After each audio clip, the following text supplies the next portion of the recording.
पढ़ने के बाद मुझे लगा ये नाकाफी है। जो हमारी डिमांड थी रोहित एक्ट बनने की, रोहित एक्ट से अलग हमें कुछ नहीं चाहिए।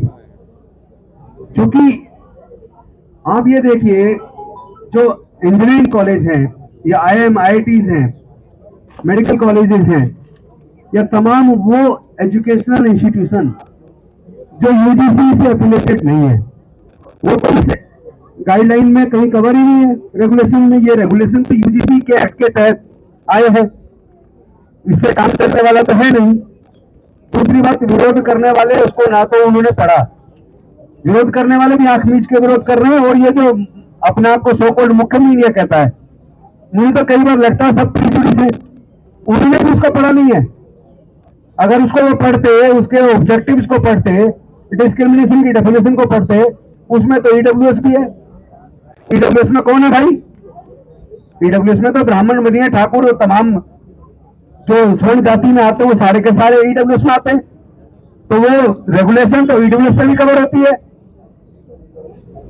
और दूसरी बात, वो जो कमेटी थी जो सुप्रीम कोर्ट के डायरेक्शन पे बनी, उसमें जो 30-31 सदस्य थे, उसमें 18 के करीब तो बीजेपी के सांसद थे और ज्यादातर स्वर्ण जाति से थे।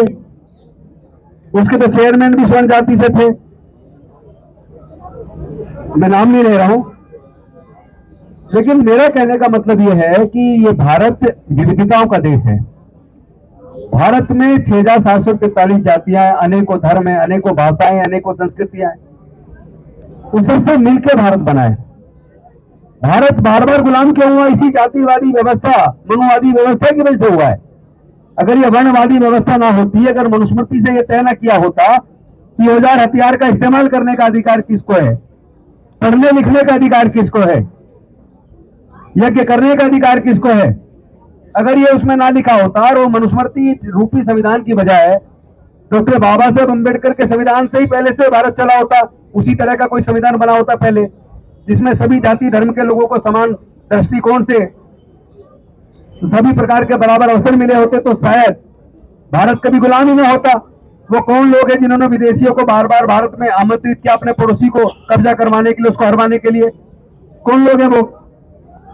और दूसरी बात, ये जो लोग विरोध कर रहे थे रेगुलेशंस का, UGC का जो रेगुलेशंस आया, उनसे कोई ये पूछे, भाई आप बताइए, ब्राह्मण के वजह से या क्षत्रिय या वैश्य होने की वजह से कितने उत्पीड़न के केस आज तक आए? तमाम देश के जो एजुकेशनल इंस्टीट्यूशन है, खासतौर पर हायर एजुकेशन इंस्टीट्यूशन, उसके अंदर कितने लोग हैं जिनका ब्राह्मण बनिया या क्षत्रिय होने की वजह से उत्पीड़न हुआ है?